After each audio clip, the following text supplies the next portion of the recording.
Hey, good evening, guys. This is Battery creativity. 100%. Connected to DESKTOP I31AL21. What in the world was that?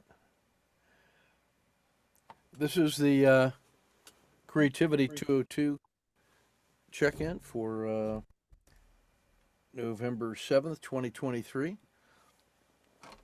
Uh, I went back to work officially for the first day, then a couple hours in the afternoon. I estimated the over/under was 2,000 emails waiting for me. It was 1,870. Which I had to purge my way through and um, catch up on some messages that were months old. Mostly people checking in to see how I was doing. The other old ones I just deleted, but there were a couple uh, friends from off post that had checked in with me, and I hadn't gotten back to them because I didn't know they sent me an email. They sent it to the work instead of the home. And then I had a couple office hours with some guys that are in the local doctors program at St. Mary's that are also on faculty. And so I had a chance to help them design some research for the next couple of years. So that was a busy day at work, and all in all, good times. Um, Joe, how are things going? Going well. Um, have to admit I'm a little edgy today because I've been eating nothing but lettuce for the last 7 days Ooh, here. And I'm in need of a ribeye steak or a nice yeah, piece of fish seasoned the way I like it. yeah. But it seems to be having some physiological effects on me. And I'm pushing through it and just getting a lot of health stuff organized all at once. Yeah. It turns out my fillings are leaking metals into my body, creating problems for my colon that are contributing to rheumatoid arthritis and heart disease simultaneously, which seem to have opposing diets. So we're trying to figure out some middle ground here. And Wow.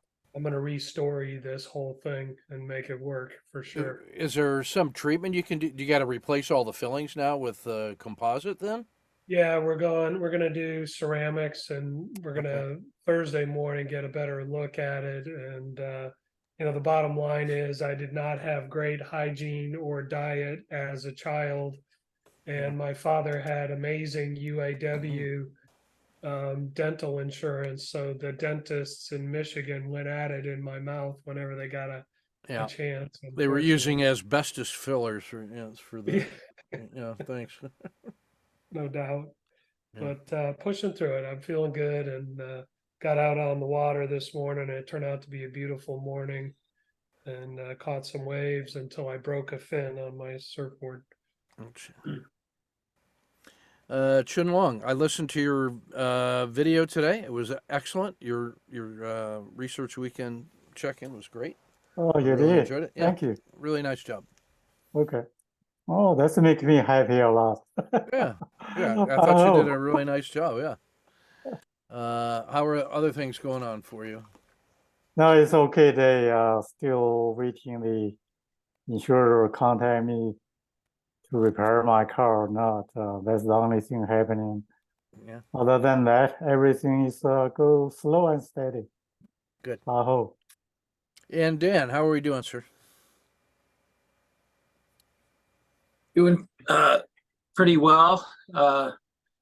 Been busy taking care of three dogs, two of them belonging to my son, who is off in Paris, having a little vacation with the wife. And I've been, We have a beautiful picture zeroing in on your desktop. oh, The grain oh, of the wood is magnificent. I have I forgot. I got this new curved Samsung curved monitor at Costco. oh oh okay. And I put the I got to get the camera set back up again. Let's see. Huh. How's that look? Can you Yep. see me now? Yep, gotcha. Is that a good angle there? I don't have a self view turned on, so, Yeah, it's because good. That's good. I don't like to turn the self view on. I like to look at other people, not at myself, so. Well, fair enough. Good. Thank you for Yeah. vetting my camera here. Yeah, I love the monitor. It gives me twice as much trading view to look at, which is mostly Really? what I'm looking at. Oh, okay. Well, How wide is it? it is 26 inches, 27. Okay. 26 diagonally. I Yeah. didn't want the super wide one because I have another monitor off to the left. I'd rather have two monitors than one, So one is it super wide one. 26 curved? Is it that different than a 27 flat? I mean, is it? I guess a curved one has more surface area. If you think about the geometry, Yeah, yeah. or 'Cause maybe not. Maybe it doesn't. Um, well, it depends if it's a straight line, corner to corner, and it goes through air, or if it's as a ladybug would walk around the curve of the monitor. I'll ask Chat GPT about Oh, that one I and just get wondered back if you to you. noticed if the curvature gave you a different, like, immersive view of the It screen, does. or It does feel that way. I mean, it's hard to tease out all the reasons, but it's kind of a little bit like night and day. First of all, it's a better monitor. The old one, I think, was a 1280 a 1200 by 1280 yeah. by whatever, Or and 1200 this by one's a 800? Yeah. 1920. Oh, okay. Yeah, 1200 that'll by make a 800, difference. and Yeah. this one's a 1900. Plus, it's at least a third larger. Yeah. Plus, it's curved. So Yeah, and all it of probably that has together, the black background and the brighter resolution on the dots too. and it's 10 years Yeah. newer. So There we are. it's really nice. And well, I'm sure that's not why, but I've been like I mentioned last time, I've been trying to trade full time or as close to it as I can manage, and that seems to make a difference to my competence and results. So Good. had another positive day today. Still trying to get the large winners rather than medium-sized winners, but I'll take the winners I can get. Well, there some news on the AI front. There's a bunch of things happening. There's a Chat GPT has announced a Chat GPT 4.5 Turbo, um, which which adds 2 more years to the end date on the analysis. It goes up to like April 2023 now, which is cool. So there's more data that's out there. Elon announced that they are going to have a chatbot named Grok, Grok, from the Heinlein universe, meaning deep understanding, that that is trained on the personality of Douglas Adams, who wrote Hitchhiker's Guide to the Galaxy. So there's a humorous, spicy personality to the writing, but it's also trained on all of the text of Twitter that's ever been tweeted. So there's an enormous expanse to the material that it can be trained on. So that one looks to be pretty interesting as well. The koala guys are thinking that they're going to be able to offer user trained chatbots. That's going to be one of the also features of Chat GPT 4.5 Turbo is user defined chatbots. So we may be able to get a curated chatbot for our materials if we keep our fingers crossed, which would be very, very interesting. So lots of interesting things shaping up out of the AI universe. I have to say. Well, I'm going to go ahead and hit the tones and move us into the circle and get us started. I One think. thing real Oh yeah, quick, go ahead, Joe. Yeah. and before, it seems that we're kind of light on this group for this cohort. Yeah. And if you'd like, we can keep this to a Tuesday meeting so that you don't feel obligated on Sundays after the foundations check in to do another hour. I'm Yeah. well prepared, but Yeah, we'll just, I don't mind doing it on Sunday. It just so happened the last couple Sundays, the foundations check-in was so detailed that, and I couldn't stop it at 1 hour, and it was more like 2 hours anyway. And I usually feel like that's about the limit of what we can do. And Right. and I didn't want to then take a break and then come back and do another hour, and you guys feel like you had to be there or whatever. So I let's just keep playing it by ear on Sundays, and Okay. we'll see who's. I will try to keep the foundations to the 1 hour, where it's feasible, and then we'll do a quick check on Sundays. But we'll always keep this one for sure, sort of as the anchor for that program. So.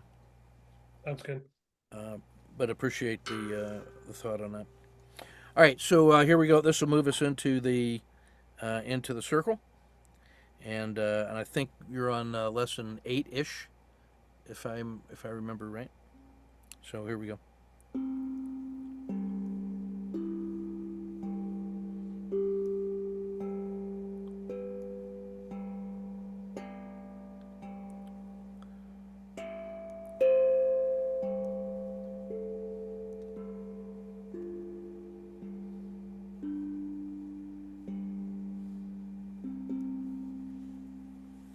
And we're off.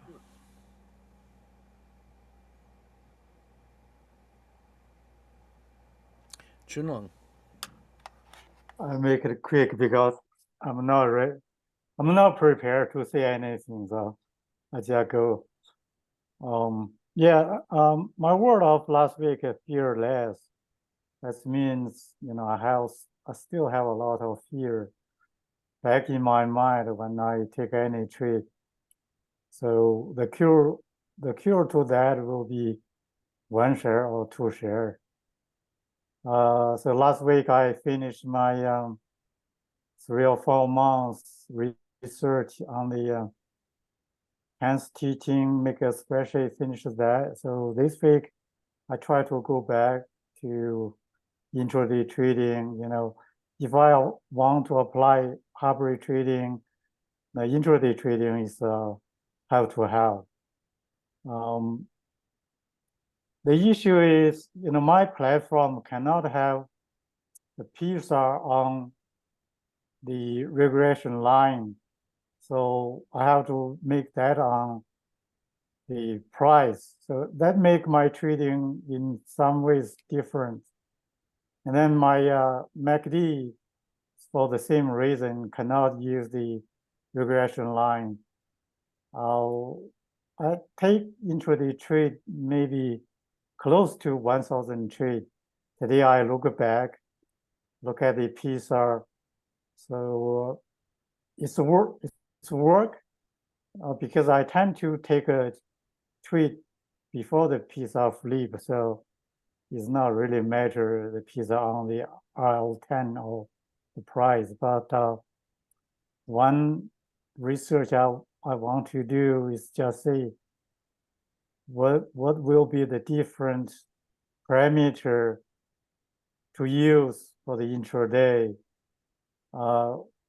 My platform worked for the 5 minutes better than the 3 minutes. I don't know why. When I have 5 minutes on, the PSR dots, I mean, as a PSRs on the dots seem all right. The line thickness seem all right. So I switch to the 5 minutes. Then 30 minutes look okay. So anyway, I try to go back to trade intraday and figure out the PSR, the setups. That's what I did the past 2 days for this week.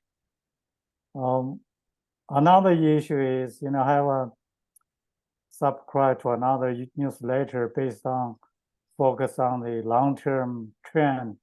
Right now, we are in the bear market, have a midterm bounce up.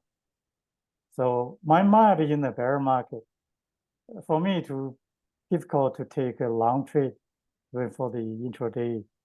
So how to figure out how to resolve the two time frame conflicting beliefs. I just found out that's something inside me preventing me taking a trade today. I mean, I try to be patient, fearless, recognize the fear is still in my mind. That's something for me to figure out if I take more than 2 shares for the intraday trading. I figure out 2 shares will be okay for me, even 3 shares. I mean, if I only take 1 share, I cannot make a hybrid trading. If I take 3 shares, I can close 2 shares, make 1 share running. That will be a good idea to run. So that's why I plan to take 3 shares. I don't have a written plan for that. Probably a good action item to write down that for the following. How many weeks we have? Probably 8 weeks. Less than 8 for the year. Yeah, that's good enough time for me to figure out the 2 things. I hope.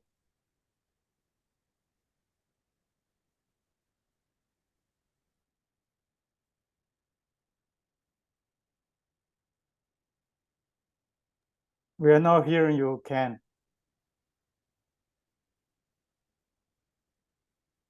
Didn't hear you any word. Yeah, something to look at is you want to separate the activity of trading with a value judgment about your judgment.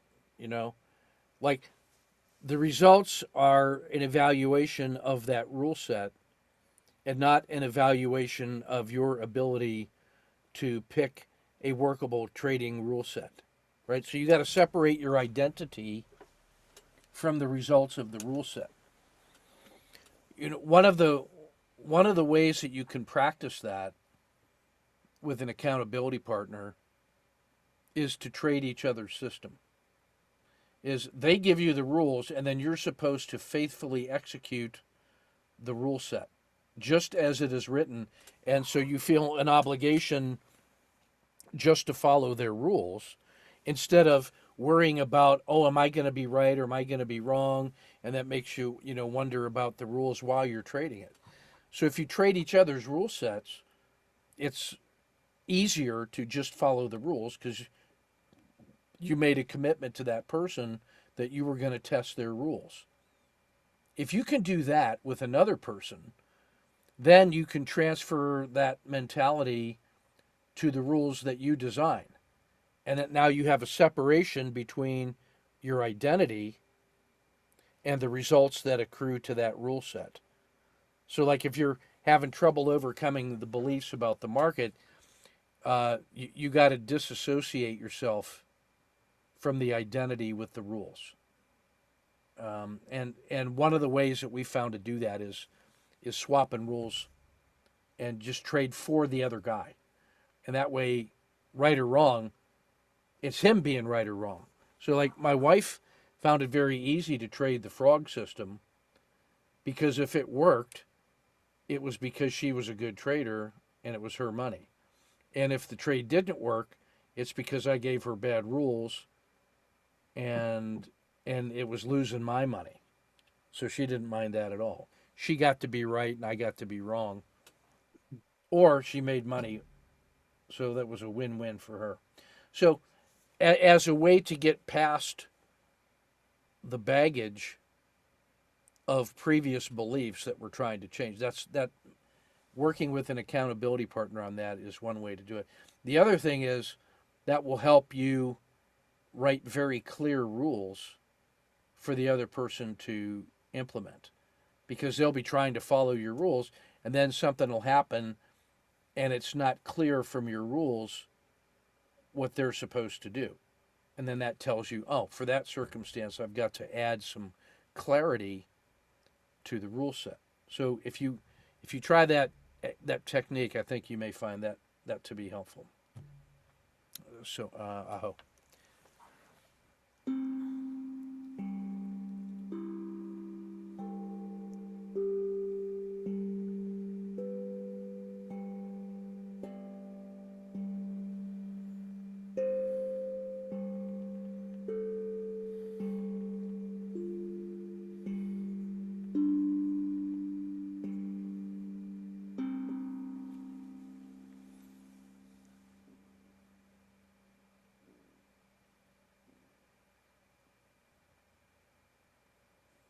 Dan.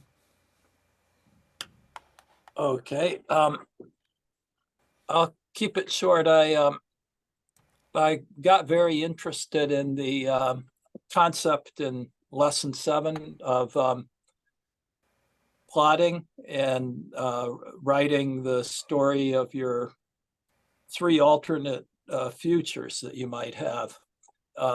This resonated because I've been involved in different kinds of personal transformation programs based on the law of attractions, where you're supposed to kind of visualize your dream life, and then you attracted that to yourself. But I didn't find that the visualization really gave me the whole picture. And, I got glimpses of things and I could move toward them, and I got some good results, but I never really felt like those kinds of programs led me to my destiny, if you will. So, well, I thought I'm a writer, so maybe this idea of kind of writing the future story of me could be another way of visualizing, but give me that full spectrum. So I haven't finished writing the stories. I'm still trying to figure out. I'm still trying to outline them, and the technique I decided to use was a mind mapper. So how's that for creativity? So I'll show you my work in progress with the mind mapper so far, if I might. Yeah, Find that window.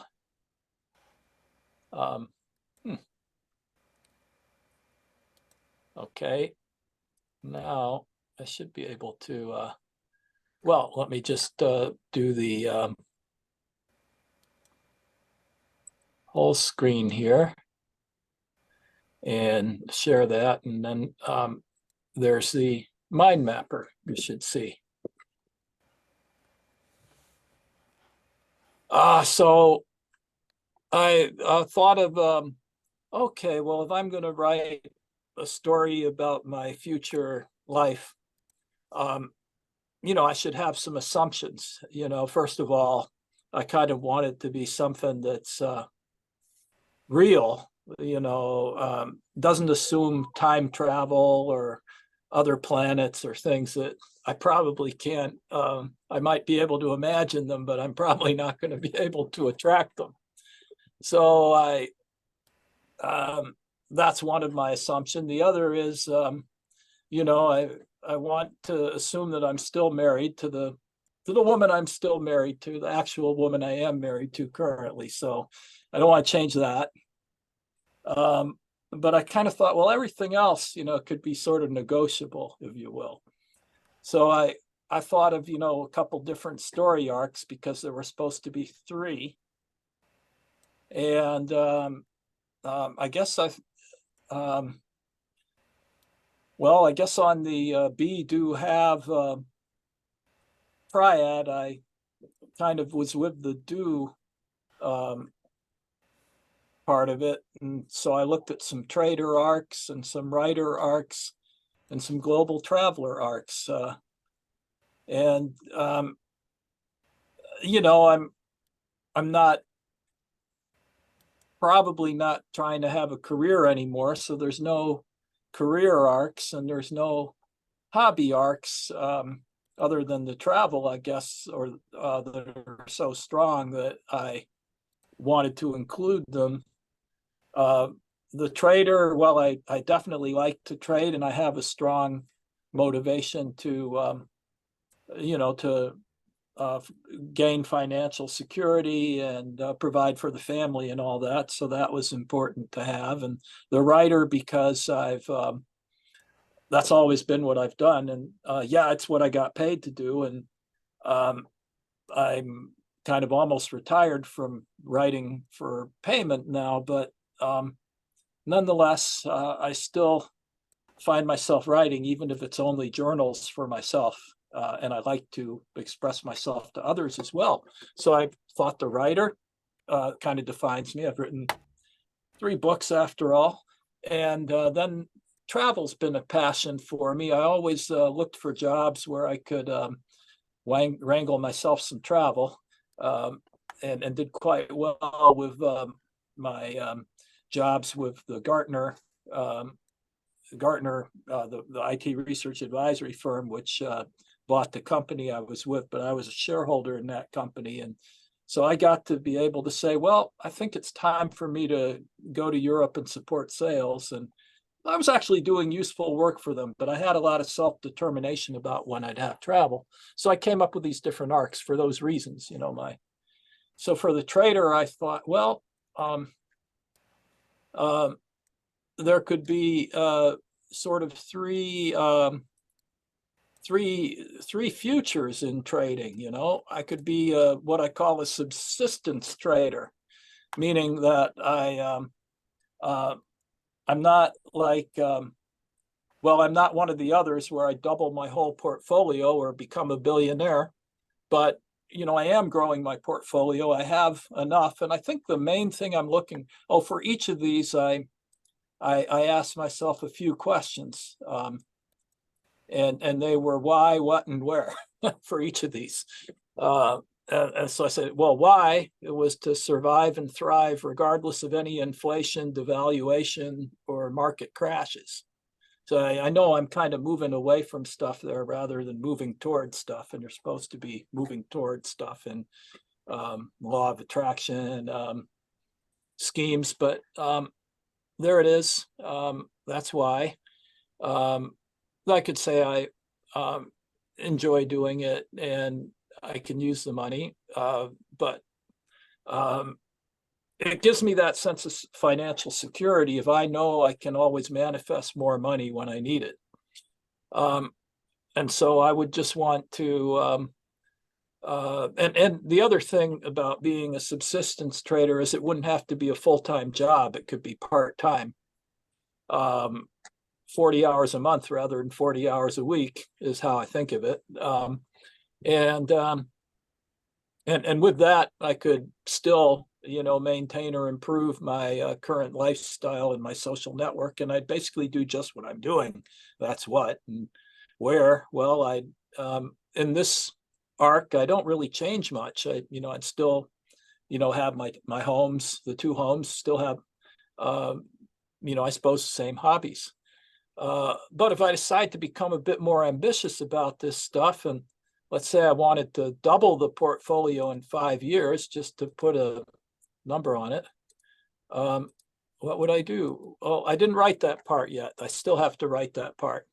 So I have to think, why would I want to double my portfolio, my whole portfolio? Well, maybe I could buy a boat, whatever, I probably wouldn't want to buy a boat right now. But if I could double my portfolio, I probably could. And then I could pay for lessons too, which is the other reason why I wouldn't want to buy a boat right now. Now, why would I want to be a billionaire trader? I have to think about that.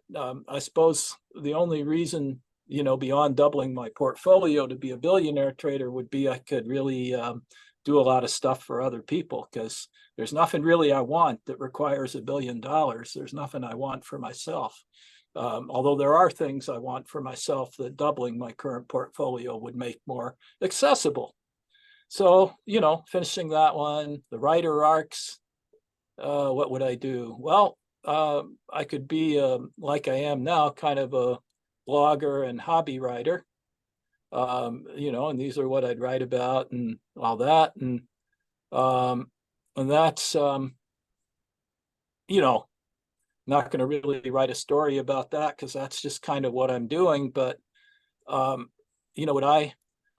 I want to write another book? Why would I want to do that? What book would it be? What would I get out of it? And so I had some ideas about that. And then I thought, would I want to have a kind of job where I got paid to write again? That would almost be like having a career again. Under what would make me want to do that? Would it be, well, on the global travel arc, I have an arc where I'm kind of like a foreign correspondent where I get paid to travel all over the world. Because unless I double my portfolio or something, I probably can't afford to travel all over the world all the time, in the style of comfort and ease that I would expect. So, but wouldn't it be nice, like if the New York Times or somebody paid me to travel all over the world, and write about the places I went and, people I interviewed, something like that. Write a bestseller, find an amazing employer. These are all things to imagine in this interesting exercise. And then finally, we have the global traveler arc. So I got this bucket list, like most people do, the places I want to see. It's a lifelong dream. I'd like to go on a safari. I'd like to go back to India and meditate with the yogis and go back to Argentina where I grew up again. Canada and Alaska, never been there. Greece and Italy, never been there. So that'll be nice. I want to do it in the next 5 or 10 years before I get so old that I'm wheeling around in a chair or something. So, well, this other one, expatriate, is kind of like the global traveler, but it's a little bit more like moving away from, this is like a story where, we could have a dictator in 14 months, is the political situation right now. And I'm like, not going to be popular with this guy probably. So what if I had to leave? I know this is like, maybe I should write a story about how I change my perspective so I don't get paranoid about that kind of stuff. That's another thing I could do. But if I did that, then, Portugal, Costa Rica, those places sound nice. And then, paid to travel or live somewhere cool, that kind of relates to the, get paid to write again. You can actually draw a link between here and here, with the mind mapper. So that's as far as I got so far. I don't know if you all have any guidance about how this exercise should really be done, but this is the exercise I'll continue for a little bit, I suppose, as a writer. Aho. What I would offer you as an idea has to do with that, similar to that mind theater exercise I did for my health. And that was imagine yourself in that role and kind of watch the documentary that each one of those guys makes as they're living that life, but watch it at like 50 to 1. So you're just getting sense impressions and feelings of what that was like. So you take on that persona and then take those 4 or 5 different personalities that are you and have them come back and ask questions of your current self. Hey, I was doing this. What are you doing?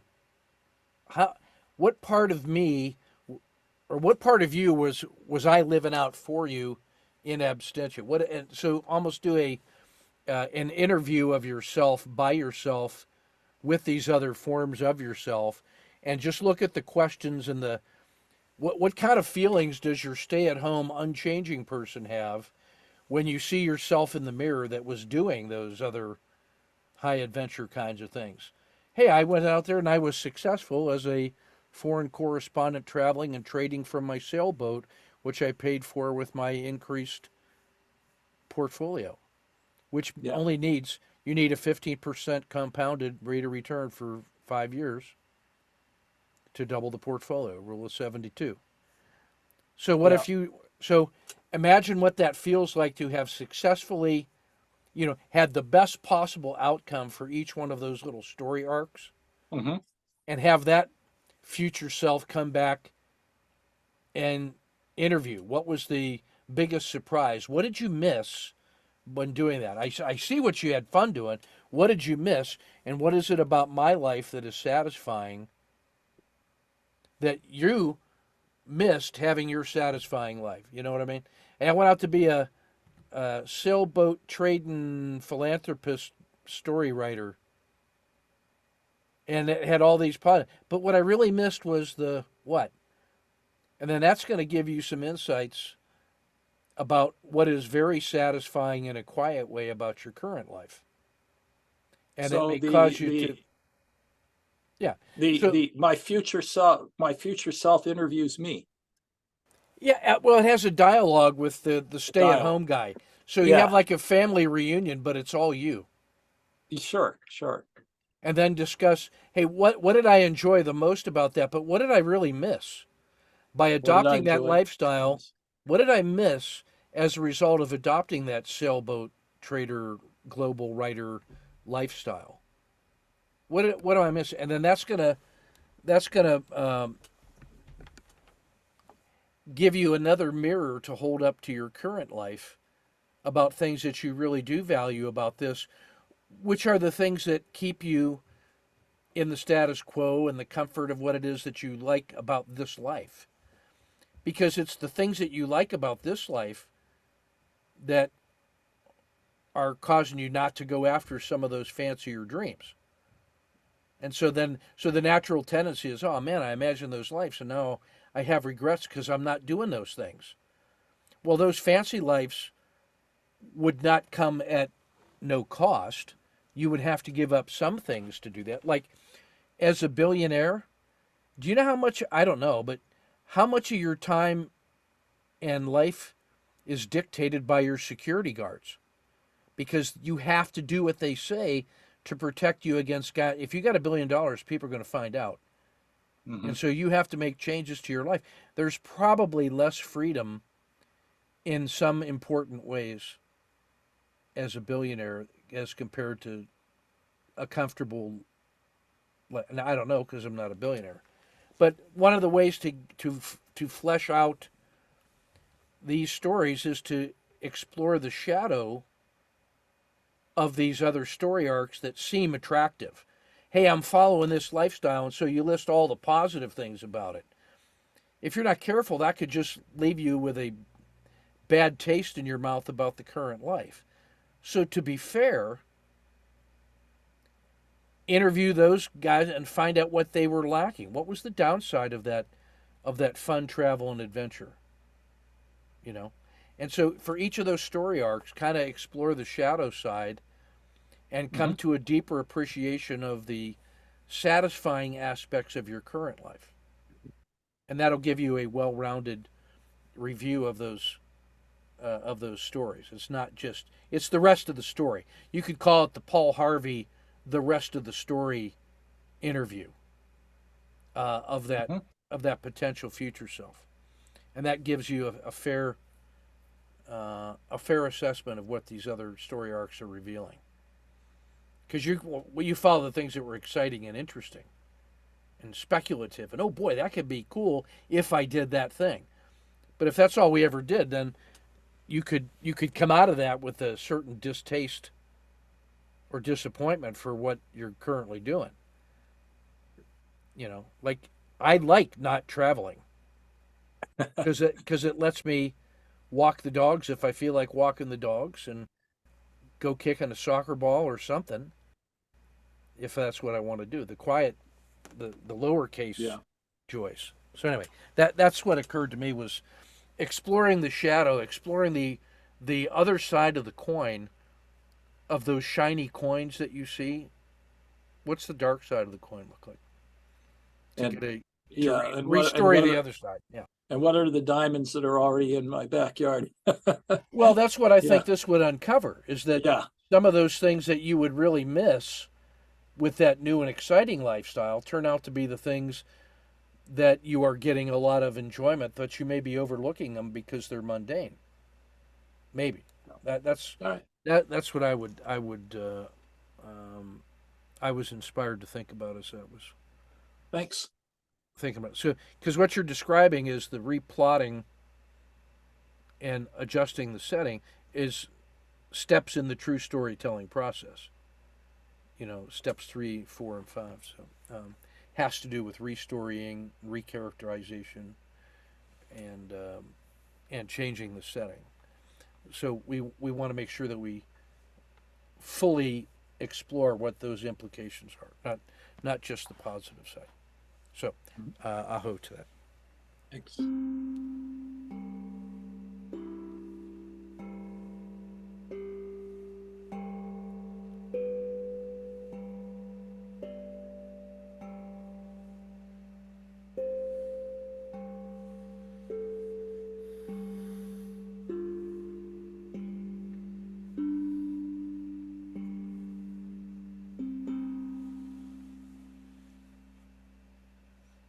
Joseph.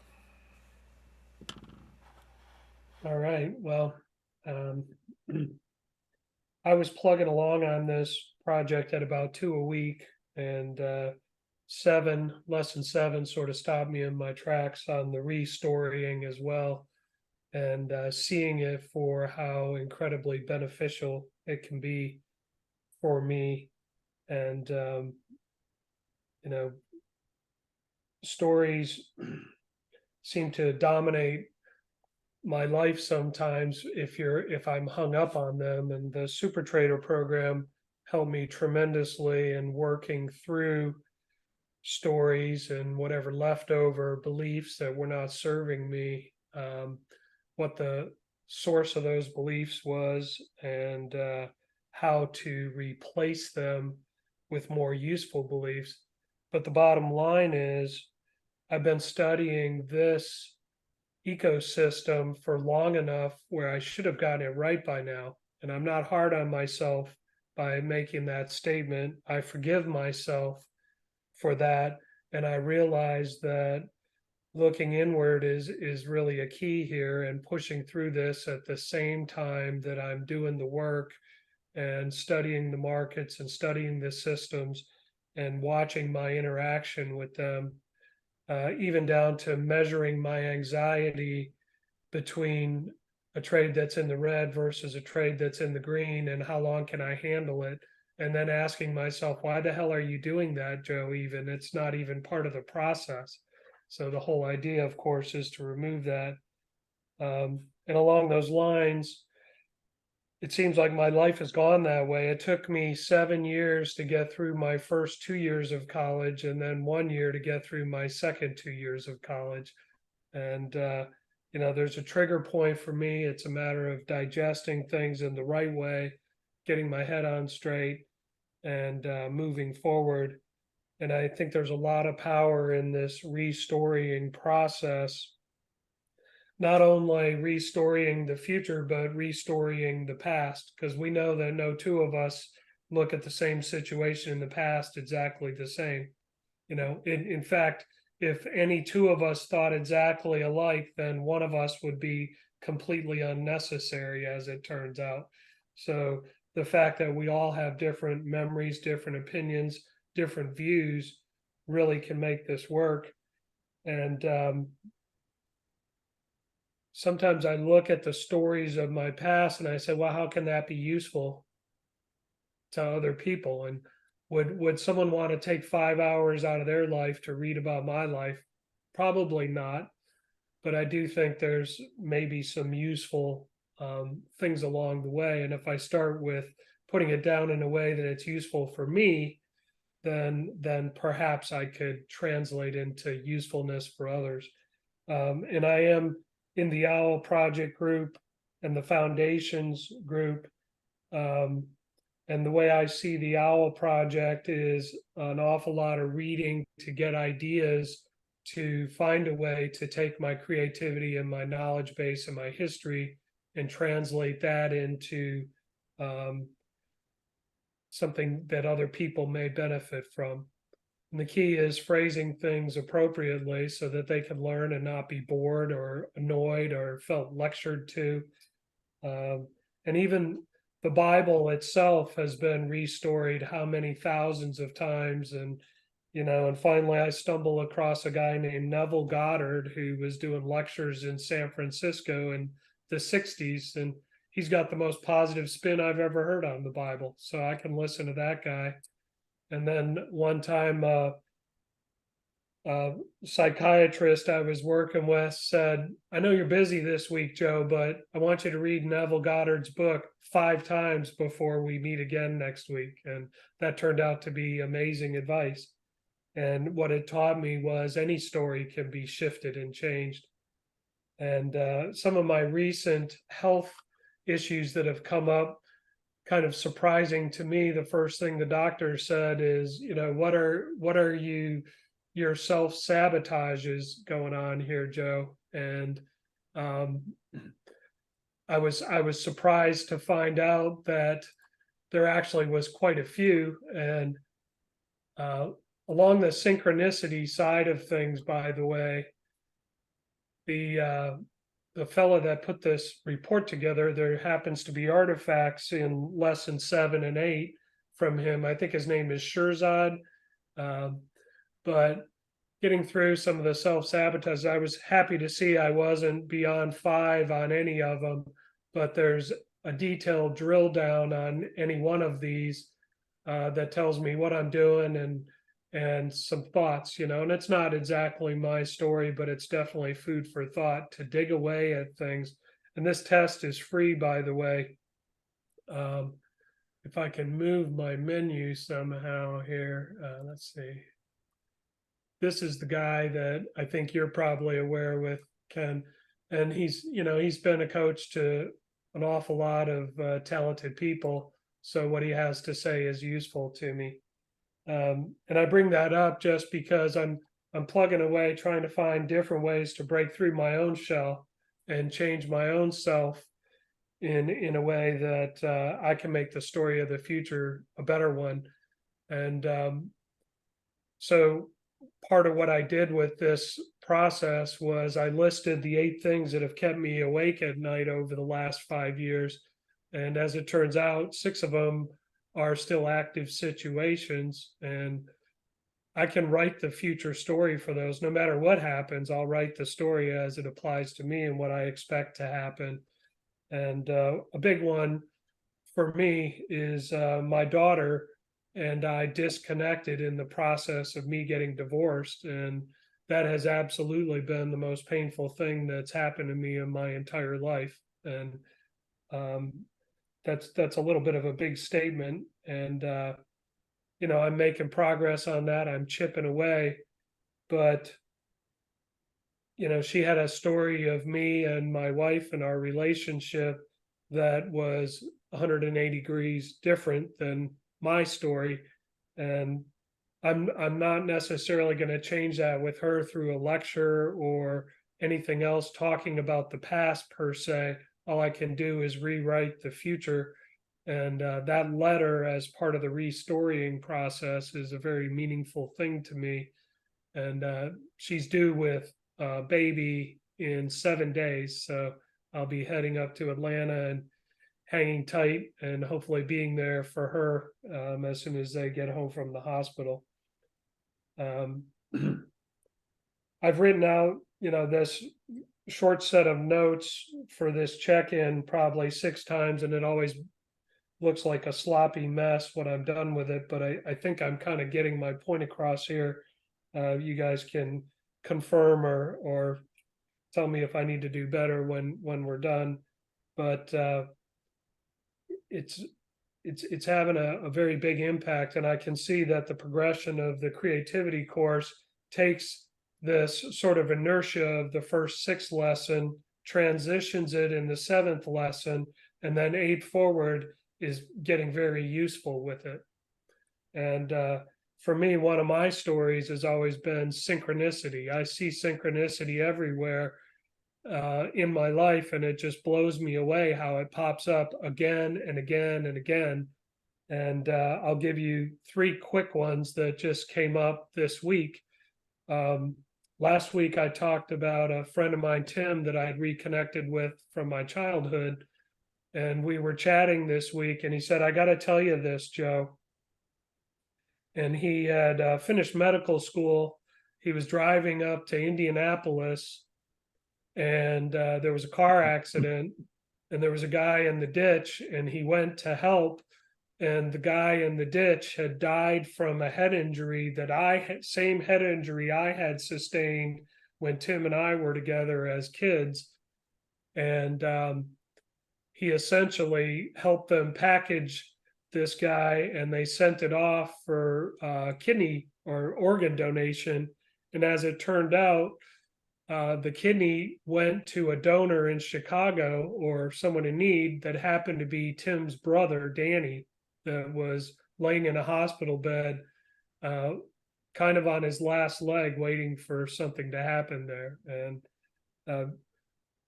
Tim and I went on to talk about 3 or 4 more things that where our paths had crossed without us even knowing it over the last 30 years.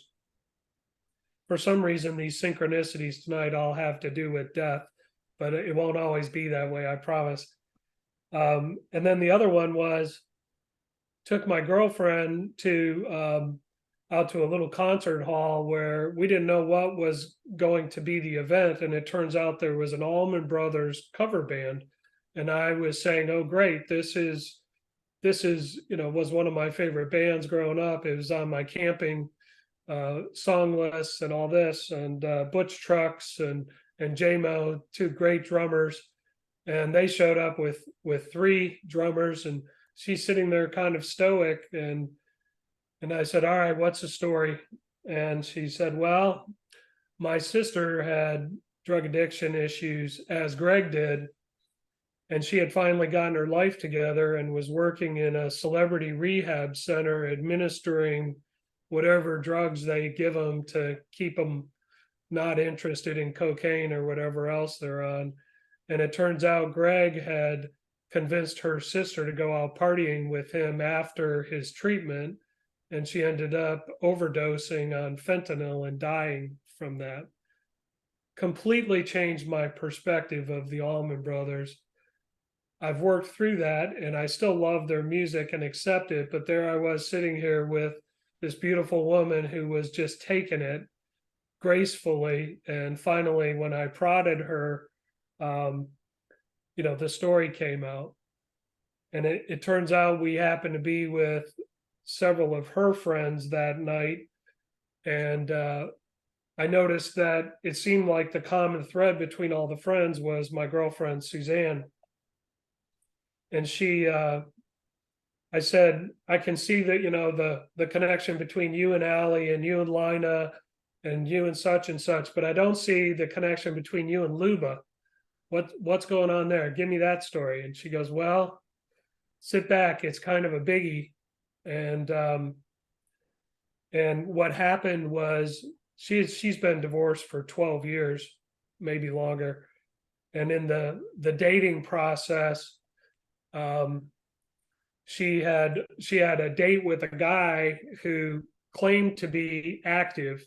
And I can tell you guys that dating in your 50s, everybody claims to be active and thin and 10 years younger than they say on their profile, and you'll look at females and they'll say, yes, I'm a surfer. And they happen to be kneeling on a paddleboard, holding the paddle backwards in their picture. It's kind of funny. But Suzanne was on a real wave in a barrel surfing. And I said, yeah, that's my girl. And that was our initial connection. But she had a date with a guy, and they went out surfing, and he drowned because he overestimated his abilities. And she took him into situations that she and I have been in completely, a bunch of times. And it turns out that this guy was Luba's ex-husband, and they met at the funeral. and they've become fast friends, and they spend a lot of time together, and they're both just amazing women. And along the way, I've had some situations with her. One time about a year ago where we did a mini triathlon, and we were in the Gulf of Mexico, and I had finished, the biking and the running and the swimming. I had 20 yards to go, and I'll be damned if I could not get to shore. And there was an undertow just pulling me out, and Suzanne was sort of spotting me on her paddleboard.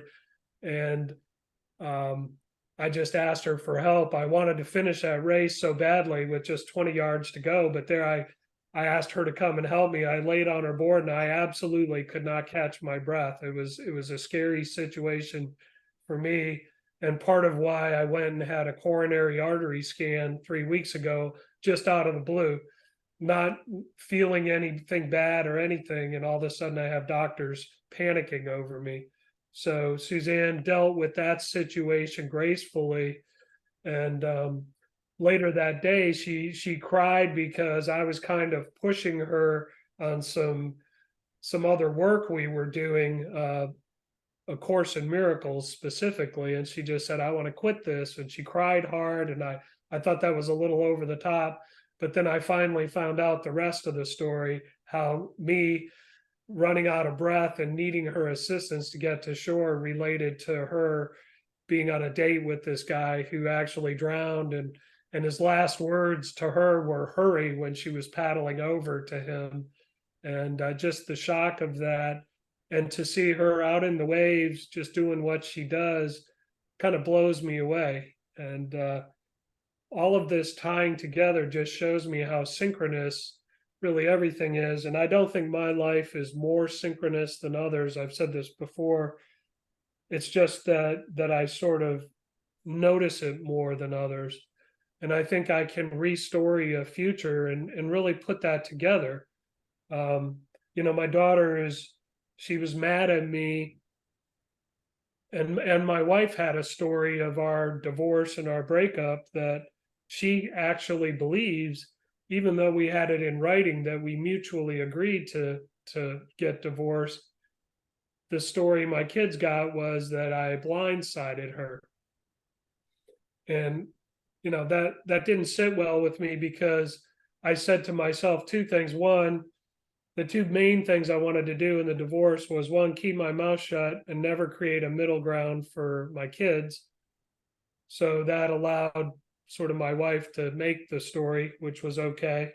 And two was, I essentially divested myself of all my assets. I gave my wife 97% of our assets, and took a small amount and said, for two reasons. One, I wanted her to be well taken care of beyond her wildest imagination financially for the rest of her life.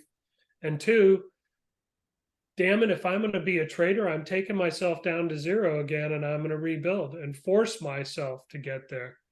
And as it turns out, I rebuilt first by being a handyman and doing other things, and slowly building a trading account, and then had some situations where preparedness met opportunity and some big trades, but I have not developed the consistency until now. So going through your stuff, Ken, for a couple of years, and then backing off, and then going through it with Griff and Phil, and then backing off, and then coming in and approaching it from this way, I think is the right approach to this. It's a clearing. And the owl project, I don't know where it's going, but I very much appreciate the cracked bowl and the repair. And I'll show you. This is a whoops. I'm going to stop sharing my screen now. This happens to be one of my mom's pots. And what's interesting about this is that the dark spots on here are called glaze. And she was always chastised because her glaze was sloppy, and no one liked it. And her cohort said her stuff would never sell. And then she found a way to make her sloppy glaze artful. and predict where it was going to be sloppy. And you can see there's different patterns on the different spots. I don't know if you guys can see that as well. And this pot is really amazing because it's a raku pot with a very unique glaze and a very unique pattern that had to be fired upside down so that it would in fact trickle away and be sloppy. And so this is in my view at all times sort of as a reminder that imperfection is what's perfect about this. And I have a goal to take all of these imperfect stories and put them together to mold my own future of what I want it to be. And I want that to be time freedom, money freedom, and I want to be there for my family in all aspects. And to that end, I'm going to write letters to my ex-wife and my daughter and everyone else in the mix and just say, this is what I want, this is what I see, and do that in a loving, compassionate, giving, grateful way. And that may take some time, perhaps, as I get through the other 23 lessons of this, but that'll be my primary work in progress, number one. And number two is trading these systems totally efficiently. And one more thing before I end on that, I have the book in hand.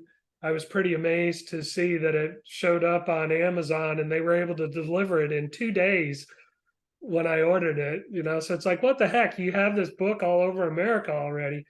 But one of the true story things that I used to do in my business was I would round up advisors that I thought had open minds when I went to business meetings, and I'd say, why don't we do like a weekly check-in with each other? And some of them were where we had structured 5-minute, 10-minute, sometimes 20 or 30-minute check-ins. Other times we had book club stuff. So one of the things I'm doing with this is I've rounded up 3 money managers who've shown no interest in this program. But I said, we're gonna go through this book together, guys. And so I have a book club of guys that may or may not end up contacting you, Ken, but it's just another way for me to learn the material and perhaps be the leader in that discussion group. So with all of that, I'm going to say aho.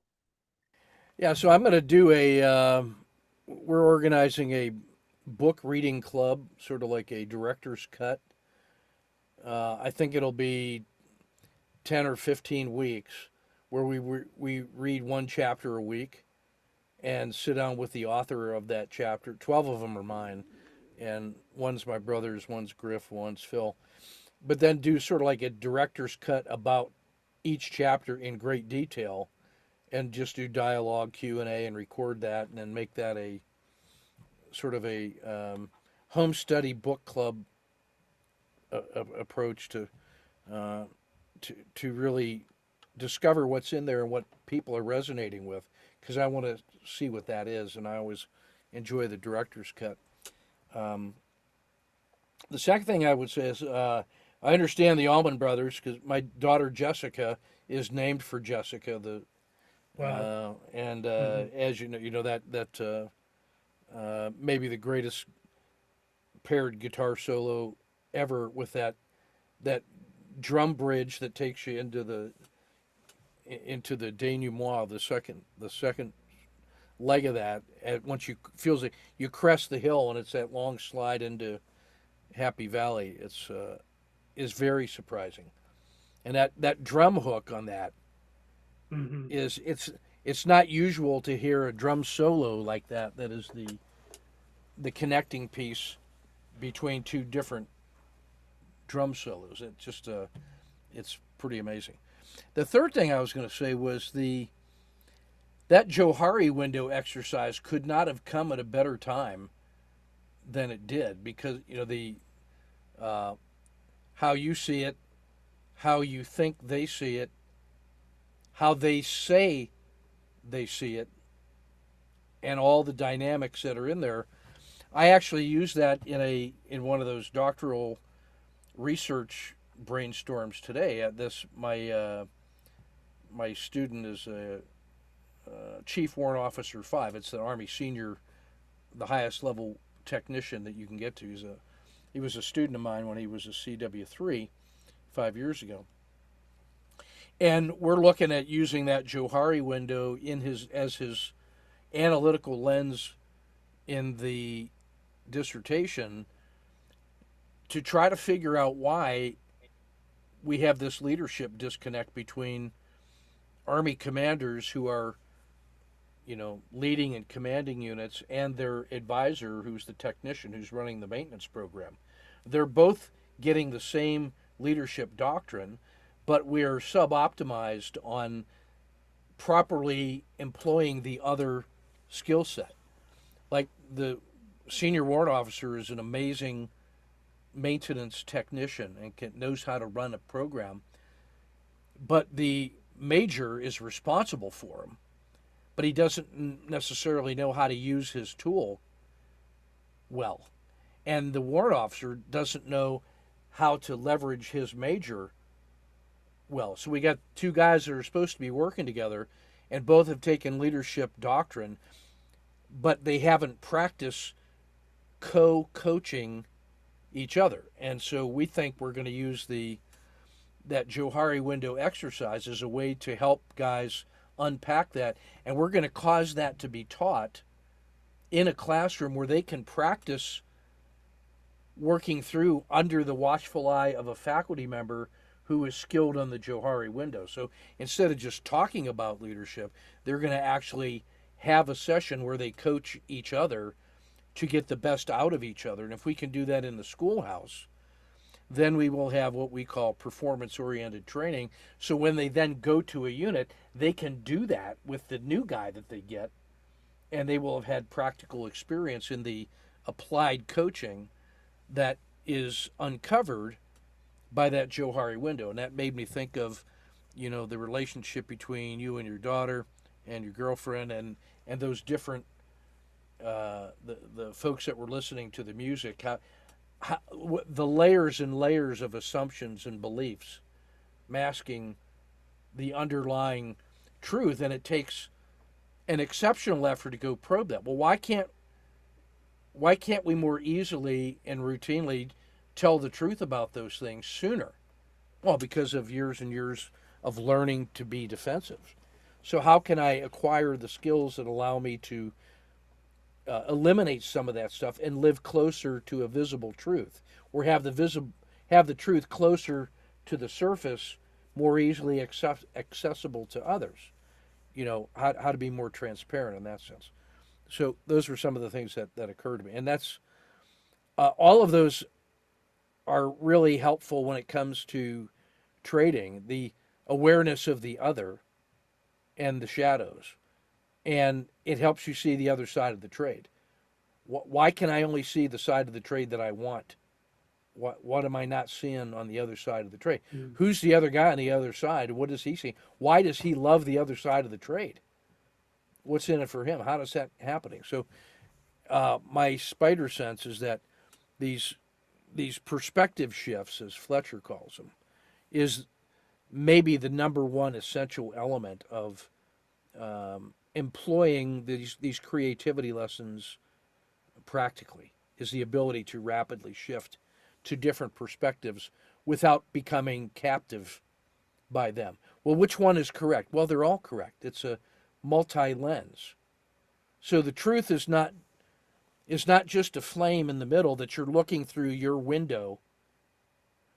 It's really a flame that's contained inside a rotating jewel, and each and every facet on that jewel is a different point of view representing somebody else's point of view. So the more lenses I can look through, the more facets that I can peer at the inside of that flame, the deeper appreciation I have, not just for the flame, but for the jewel and for all these different points of view we share collectively.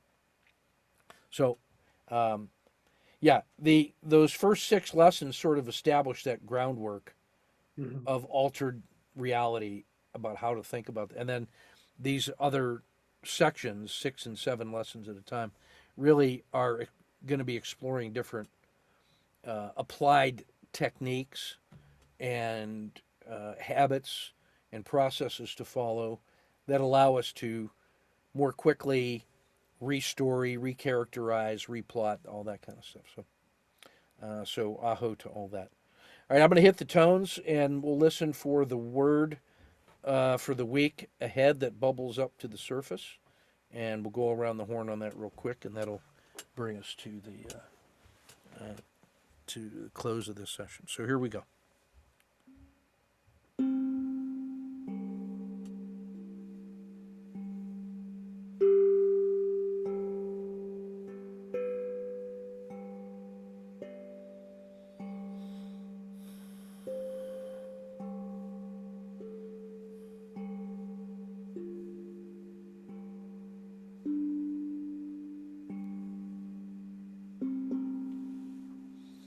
Chun Long.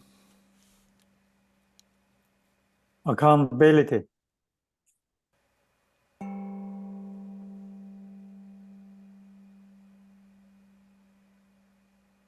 Joe. Dialogues.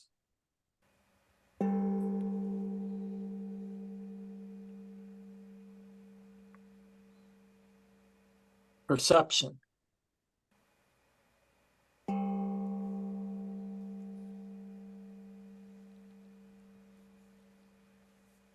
Lens.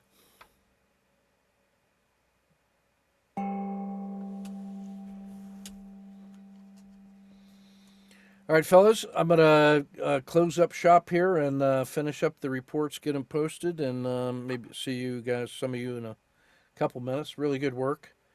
Wide-ranging journeys today. And that's one of the, the divergent thinking process of this one really is what adds fresh air to that mental space. It's like the analytical way of solving complex problems is to focus on the basics and narrow it down to, eliminate degrees of freedom. But the relaxed way of solving things creatively is to add new variables, to loosen up the rope, to add degrees of freedom, to create space to start loosening up parts of the knot so that it's not held together by so much friction. So that's one of the features of the divergent thinking that comes with this course, which makes it so interesting and unique every time we do it. So anyway, take good care, guys, and we shall see you shortly or whenever next we see you. Take good care. Thanks, guys. Okay. Okay, now. All right. Night.